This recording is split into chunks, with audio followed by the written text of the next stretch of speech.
Hello दोस्तों, मेरा नाम है देव। आज हम स्टार्ट कर रहे हैं रिप्रोडक्टिव हेल्थ का पार्ट टू। पिछली वीडियो में मैं एक टॉपिक बताना भूल गया था, स्किप हो गया था, तो मैं उसको वहां से स्टार्ट करूंगा। ठीक है, तो चलो आते हैं सीधे टॉपिक पे। तो देखो, अब तक हम रिप्रोडक्टिव हेल्थ क्या होती है और उससे रिलेटेड वर्ल्ड पॉपुलेशन एक्सप्लोजन और कॉन्ट्रासेप्टिव्स क्या होते हैं, कैसे काम करते हैं, हम ये देख चुके हैं। ठीक है, आज भी दिखेंगे हम। तो अभी हम स्टार्ट करते हैं अपने टॉपिक पे, आते हैं सीधा। तो देखो, हमारा टॉपिक क्या था, जो हमसे छूट गया था, वो था एमनियोसिंथेसिस। एमनियोसिंथेसिस होता क्या है बेसिकली? ये एक ऐसी टेक्निक है जिसमें जो डेवलपिंग एम्ब्रायो है, एम्ब्रायोनिक स्टेज में कुछ फ्लूइड निकाला जाता है यूट्रस से, और उस फ्लूइड को लैब में टेस्ट किया जाता है, एग्जामिन किया जाता है। और उसके एग्जामिन किस लिए किया जाता है? बिकॉज इससे पता लगता है कि कोई जेनेटिक डिसऑर्डर तो नहीं है, डाउन सिंड्रोम या फिर हीमोफीलिया, सिकल सेल एनीमिया जैसा कोई भी जेनेटिक या फिर डिसऑर्डर तो नहीं है। और जो फ्यूटस डेवलप हो रहा है वो हेल्दी डेवलप हो रहा है, उसमें कोई प्रॉब्लम्स तो नहीं है। ठीक है, और इसका एक काम ये भी है कि इससे जो डेवलपिंग एम्ब्रायो है उसका सेक्स है वो पता लग जाता है। तो जो पुराने टाइम पे लोग थे, जो कि रूरल एरियाओं में, वहां क्या करते थे, उनकी सोच ये थी कि अगर जो डेवलपिंग एम्ब्रायो बेबी जो है वो अगर गर्ल है, फीमेल है, तो वो उसको बाय पिल्स या बाय अबॉर्शन या बाय एमटीपी या बाय सर्जरी जैसे भी वो उसको टर्मिनेट करवा देते थे। क्योंकि पुराने लोगों का मानना था कि अगर बेटी है तो परिवार को कौन बढ़ाएगा, या बहुत खर्चा आएगा, या शादी करने के लिए दहेज देना पड़ेगा, या जैसी भी उनकी जो भी सोच हो, बट वो उसको फीमेल बेबी को टर्मिनेट करवा देते इन एम्ब्रायोनिक स्टेज में। तो इसलिए गवर्नमेंट ने इस प्रोसीजर पे बैन लगा दिया। ठीक है, एमनियोसेंटेसिस पे गवर्नमेंट ने बैन लगा दिया, क्योंकि इससे फीमेल फ्यूटिसाइड बढ़ने लगे थे। ठीक है, अब आते हैं हम आज के टॉपिक पे। तो देखो, हम ये सब देख चुके हैं पूरा। ठीक है, natural method, barrier method, withdrawal, coitus interruptus, barrier method, condom, femidom, यहाँ तक हम सारा देख चुके हैं। अब आते हैं हम अपने इंट्रा यूट्राइन डिवाइसेस पे। तो देखो, बेसिकली इंट्रा यूट्राइन डिवाइसेस होती क्या है? इंट्रा यूट्राइन डिवाइस वो डिवाइस होती हैं जिनको कि एक्सपर्ट डॉक्टर्स के द्वारा या एक्सपर्ट नर्स के द्वारा थ्रू वजाना यूट्रस में लगाया जाता है। ठीक है, इंसर्ट किया जाता है, और उनका काम क्या होता है? उनका काम होता है प्रेगनेंसी कंसीव ना होने देना, प्रेगनेंसी कंसीव ना होने देना। ठीक है, तो इसमें आते हैं कई तरह के, जैसे कि नॉन मेडिकेटेड होते हैं, हार्मोन रिलीजिंग होते हैं, कॉपर आयन रिलीजिंग होते हैं। ठीक है, अब यहाँ पे हम देखेंगे कि सबसे पहले तो उनका वर्क क्या क्या होता है। ठीक है, ये कैसे कैसे काम करते हैं। तो देखो, सबसे पहला जो इंट्रायूटेराइन डिवाइस एनसीईआरटी में दिया गया है, ये है non medicated intrauterine device, IUD. इसका एग्जांपल होगा लिपीज लूप। ठीक है, अब देखो, जो नॉन मेडिकेटेड आईयूडी है, लिपीज लूप है, इसके ऊपर बेरियम सल्फेट की कोटिंग होती है। बेरियम सल्फेट की इसके ऊपर कोटिंग होती है, और ये स्पर्मिसाइडल इफेक्ट दिखाता है। ठीक है, ये क्वेश्चन पूछा गया था नीट 2022 में, ये क्वेश्चन पूछा गया था। The non medicated IUD is Lippes loop and it is coated of barium sulphate which have spermicidal effect. ठीक है, इसके बाद आगे देखते हैं हम, आगे है कॉपर रिलीजिंग आईयूडी। तो देखो, कॉपर रिलीजिंग आईयूडी कौन सी होती है? Copper T, copper 7, multiload 375। याद रखेंगे कौन सी copper releasing IUD? Copper T, copper 7, multiload 375। ठीक है, इसके बाद आगे है हार्मोन रिलीजिंग आईयूडी। अब देखो, यहां से बहुत इंपॉर्टेंट है, यहां से 4 से 5 बार क्वेश्चन बना है पिछले 5-6 साल में, लगभग 6 साल में 5 बार क्वेश्चन बना है यहाँ से। देखो, 2014 में भी क्वेश्चन पूछा गया है, 16 में भी पूछा गया है, 19 में भी पूछा गया है, और 21 में भी क्वेश्चन यहाँ से पूछा गया है। तो हार्मोन रिलीजिंग आईयूडी कौन सी होती है? प्रोजेस्टासर्ट और LNG-20 हार्मोन रिलीजिंग आईयूडी होती हैं। ठीक है, अब इनका मैकेनिज्म ऑफ एक्शन कैसा होता है? ठीक है, तो ये हम देखेंगे। जो आईयूडीज है, ये क्या करती हैं? इंक्रीज फेगोसाइटिस ऑफ स्पर्म, स्पर्म का फेगोसाइटिस करने लग, डेथ हो जाती है स्पर्म की। ठीक है, उसके बाद कॉपर रिलीज आईयूडी वो क्या करती है? स्पर्म की मोटिलिटी को सप्रेस कर देती हैं, और उसकी फर्टिलाइजिंग कैपेसिटी को भी सप्रेस कर देती हैं। ठीक है, अब जो हार्मोन रिलीजिंग आईयूडीज है, उनका मैकेनिज्म ऑफ एक्शन क्या है? वो यूट्रस को अनसुटेबल बना देती है इम्प्लांटेशन के लिए, इम्प्लांटेशन नहीं होने देती है, और सर्विक्स में कुछ ऐसा चेंजेस करती है जिससे कि स्पर्म की जो एंट्री है वो रिटार्ड हो जाती है। ठीक है, अब देखो, आईयूडीज जो है इंडिया में मोस्टली यूज किया जाता है, मोस्ट वाइडली यूज करने वाला मेथड कौन सा? आईयूडी है। ठीक है, और ये एक आइडियल कॉन्ट्रासेप्टिव भी है उन फीमेल्स के लिए जो या तो अपनी प्रेगनेंसीज में गैप चाहती हैं या फिर प्रेगनेंसी कंसीव नहीं करना चाहती हैं। ओरल कॉन्ट्रासेप्टिव, अब देखो, ओरल कॉन्ट्रासेप्टिव में या तो प्रोजेस्टोजन हो, या फिर प्रोजेस्टोजन और ईस्ट्रोजन का कॉम्बिनेशन दोनों साथ में यूज किया जाता है। कौन सा? या तो अकेला प्रोजेस्टोजन, या फिर प्रोजेस्टोजन प्लस ईस्ट्रोजन का कॉम्बिनेशन साथ में यूज किया जाता है। ठीक है, अब ये किस फॉर्म में आते हैं? ओरल कॉन्ट्रासेप्टिव्स जो होते हैं वो टैबलेट्स की फॉर्म में आते हैं और उन टैबलेट्स को पिल्स बोला जाता है। ठीक है, और ये रेगुलरली पिल्स जो होती हैं वो regularly a period of 21 days लिए जाते हैं। अ पीरियड ऑफ 21 डेज लिए जाते हैं, बट याद रखेंगे जो फर्स्ट 5 डेज है मेंसेस के, उसके बाद रेगुलर 21 डेज तक लिए जाते हैं। ठीक है, या फिर आफ्टर गैप ऑफ 7 डेज के बाद ये 21 डेज तक रेगुलर लिए जाते हैं। ठीक है, अब इनका मैकेनिज्म ऑफ एक्शन क्या है? ये ओव्यूलेशन ही नहीं होने देते हैं, दे इनहिबिट ओव्यूलेशन, और ना तो ओव्यूलेशन होने देंगे और ना ही इम्प्लांटेशन होने देंगे। तो देखो ओव्यूलेशन कैसे नहीं होने देंगे? जो ओरल पिल्स हैं वो जो पिट्यूटरी का सीक्रेशन हो रहा है उसको ही ब्लॉक कर देते हैं। पिट्यूटरी का जो सीक्रेशन हो रहा है गोनाडोट्रोपिन्स का, एफएसएच और एलएच का, उसको ही ब्लॉक कर देंगे। जब पिट्यूटरी से सीक्रेशन ही नहीं होगा एफएसएच और एलएच का, तो ओव्यूलेशन नहीं होगा, और जब ओव्यूलेशन नहीं होगा तो इम्प्लांटेशन तो होगा ही नहीं ना, जब फर्टिलाइजेशन ही नहीं हुआ तो। ठीक है, इसके अलावा और ये क्या करते हैं? इसके अलावा सर्वाइकल म्यूकस की क्वालिटी को भी कई बार अल्टर कर देते हैं। ठीक है, जिससे क्या होता है कि जो एंट्री ऑफ स्पर्म है वो रिटार्ड हो जाती है, और इसके पिल्स के जो होते हैं बहुत कम साइड इफेक्ट होते हैं, इसीलिए ये मोस्टली फीमेल्स के द्वारा इजिली एक्सेप्ट कर ली जाती है। अब देखो एक पिल है सहेली। सहेली कहाँ पे डेवलप हुई है? CDRI Lucknow, central drug research institute Lucknow में। ठीक है, ये क्वेश्चन पूछा गया था 2018 में।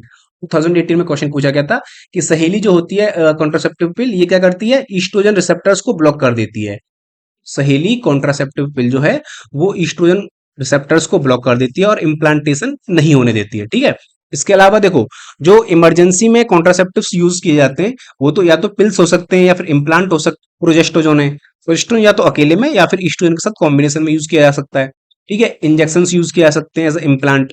ठीक है, इसके अलावा जो इनका मोड ऑफ एक्शन होगा, मोड ऑफ एक्शन होगा इम्प्लांट का, वो भी सेम ही होगा एज अ पिल्स।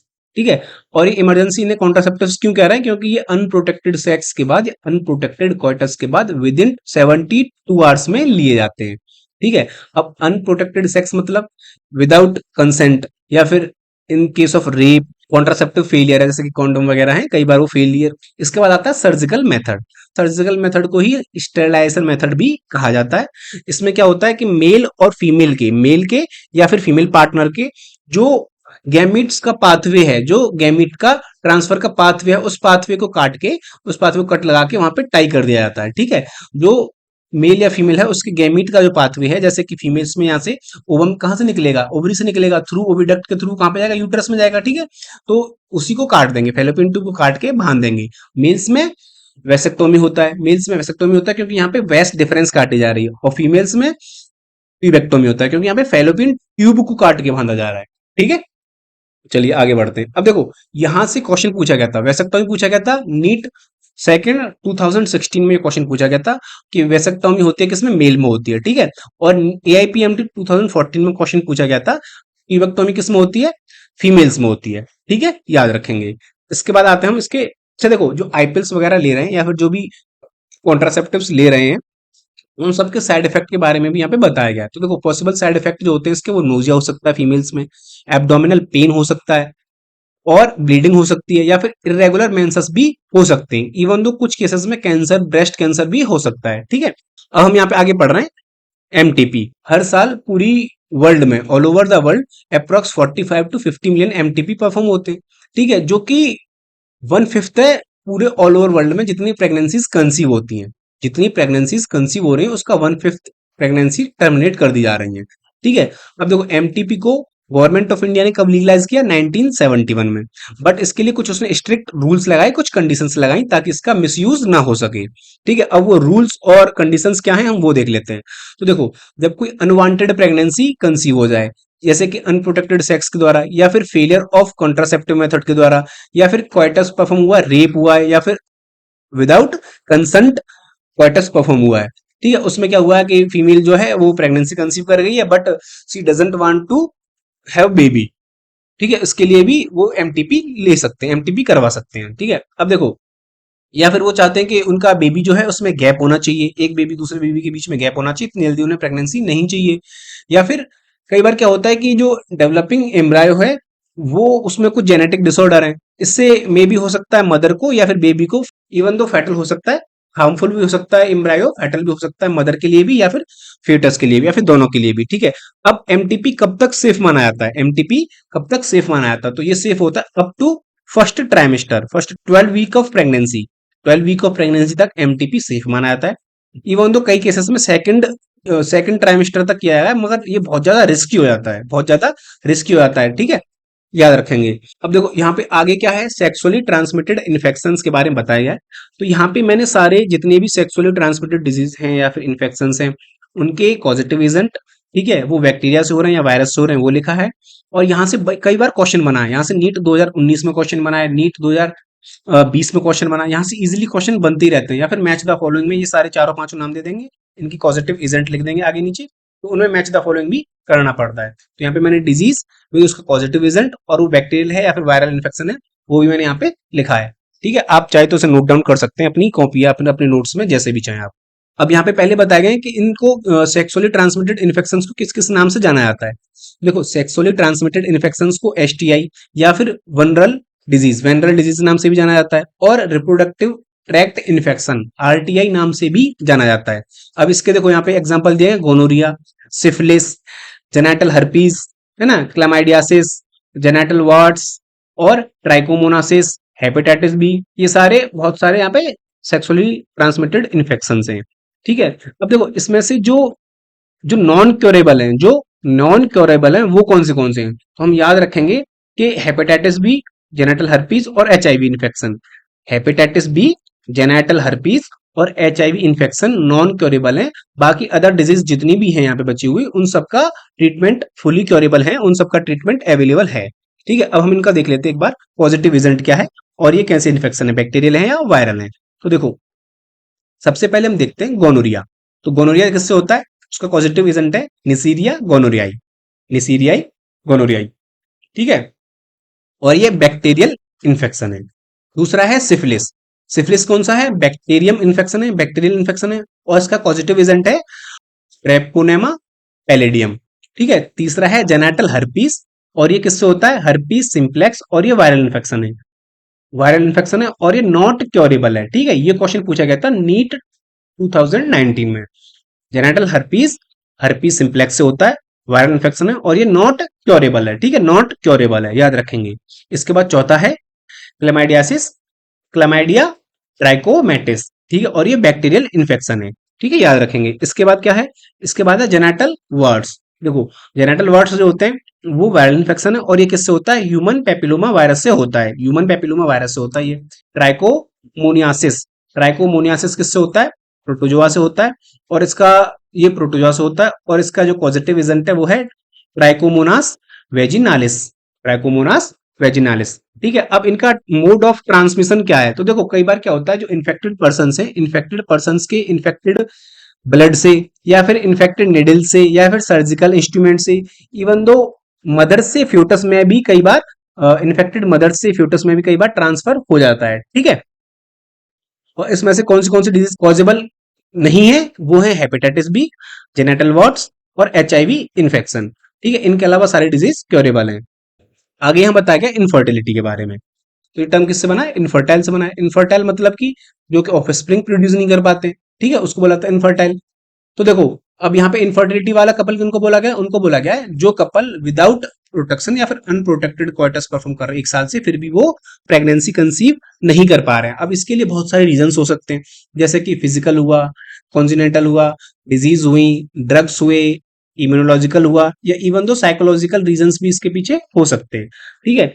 अब इन सब के लिए ट्रीटमेंट करने के लिए कपल्स के लिए प्रेगनेंसी कंसीव करने के लिए या टू हैव ऑफस्प्रिंग कुछ टेक्निक्स हैं, उन टेक्निक को बोला जाता है असिस्टेड रिप्रोडक्टिव टेक्नोलॉजी, ART, ठीक है। अब देखो, ये होते हैं दो तरह के, एक होता है इन विट्रो फर्टिलाइजेशन, दूसरा होता है इन वीवो फर्टिलाइजेशन, ठीक है। अब इन विट्रो कौन सा होता है, फर्टिलाइजेशन कहाँ पे हुआ है, आउटसाइड द बॉडी, फीमेल की बॉडी के बाहर कहीं फर्टिलाइजेशन हुआ है मेल और फीमेल गैमीट का, और फर्टिलाइजेशन होने के बाद जो जायगोट बना है उसका ट्रांसफर या तो फेलोपियन ट्यूब में या फिर यूट्रस में किया गया है, और उसके बाद जो फीमेल है वो सिमिलर कंडीशंस प्रोवाइड करा सकती है, और बेबी वहां पे एम्ब्रायो वहां पे डेवलप कर सकता है, ग्रो कर सकता है, ठीक है। अब देखो, जो 8 सेल तक का, जो 8 ब्लास्टोमर तक का जायगोट होगा, उसको कहां पे ट्रांसफर करेंगे, zygote intrafallopian transfer, zygote intrafallopian transfer, और उसको बोला जाएगा जिफ्ट। और ये नीट 2016 में पूछा गया था ये क्वेश्चन, ठीक है, नीट 2016 में पूछा गया था। इसके बाद जो मोर देन 8 सेल है उसको कहां ट्रांसफर करेंगे, या फिर मोर देन 8 ब्लास्टोमर है उसको ट्रांसफर करेंगे इनटू यूट्रस, और इसको बोला जाएगा intra uterine transfer. Intra uterine transfer इसको बोला जाएगा। ठीक है, और इसके बाद उसका कंप्लीट डेवलपमेंट कहाँ पे होगा? यूट्रस में होगा। ठीक है, अब इसके बाद आगे हम देखते हैं इन विवो फर्टिलाइजेशन। तो इन विवो फर्टिलाइजेशन में क्या होता है? उसका जो फ्यूजन हो रहा है या उसका जो फर्टिलाइजेशन हो रहा है वो विद इन द फीमेल हो रहा है। ठीक है, फीमेल प्रेगनेंसी कंसीव नहीं कर पा रही है। ये क्वेश्चन पूछा गया था नीट 2020 में। जिफ्ट या फिर आईयूटी टेक्नोलॉजी इसमें यूज होती है। ठीक है, जायगोट इंट्राफाइलोपियन ट्रांसफर या फिर आईयूटी इंट्रायूट्राइन ट्रांसफर। ठीक है, अब इसके बाद हम देखते हैं आगे। अब देखो, कुछ फीमेल्स ऐसी होती हैं जो सिमिलर कंडीशंस तो प्रोवाइड कर सकती हैं, बट वो ओवम प्रोड्यूस नहीं कर पा रही हैं। ओवम प्रोड्यूस नहीं कर पा रही हैं, तो उनमें क्या करते हैं? उनमें क्या होता है, डोनर से ओवम लेके उन फीमेल्स के अंदर ही उस गैमेट को ट्रांसफर कर दिया जाता है। ठीक है, बट वो फीमेल्स जो प्रोड्यूस नहीं कर पा रही हैं, वो सिमिलर कंडीशंस या फिर सिमिलर एनवायरनमेंट प्रोवाइड करा देती हैं, जिससे कि वो जायगोट को डेवलप कर सकती है, बट वो ओवम प्रोड्यूस नहीं कर पा रही हैं। तो ये क्वेश्चन पूछा गया था री AIPMT 2015 में। अगली टेक्निक है इंट्रासाइटोप्लाज्मिक स्पर्म इंजेक्शन। इसमें क्या होता है कि जो ओवम का साइटोप्लाज्म है उसमें डायरेक्ट या फिर स्पर्म को इंजेक्ट किया जाता है। अब ये किसमें यूज किया जाता है? ये उनमें यूज किया जाता है कि जो मेल्स स्पर्म का इंसिमिनेट करने में अनेबल है। ठीक है, वो इंसिमिनेशन नहीं कर पा रहे हैं या फिर उनका स्पर्म काउंट बहुत कम है। उनका स्पर्म काउंट, उन केसेस में इंट्रासाइटोप्लाज्मिक इंजेक्शन यूज किया जाता है। ठीक है, अब इसके बाद आता है आर्टिफिशियल इंसिमिनेशन। क्या होता है इसमें? क्या होता है कि हस्बैंड है वो इंसिमिनेट करने में अनेबल है, तो उसमें क्या होगा कि हस्बैंड से या फिर हेल्दी डोनर से सीमन लिया जाएगा और उसको डायरेक्ट वजाइना में इंसिमिनेट किया जाएगा, वजाइना में या फिर यूट्रस में, वजाइना में या फिर यूट्रस में, और उसको बुलाया जाएगा intra uterine insemination. Intra uterine insemination. ठीक है, किससे लिया जा रहा है? हस्बैंड से या फिर डोनर से, और इसको डायरेक्ट कहाँ पे इंसिमिनेट किया जा रहा है? फीमेल के यूट्रस में। ठीक है, या फिर वजाइना में, याद रखेंगे। ठीक है,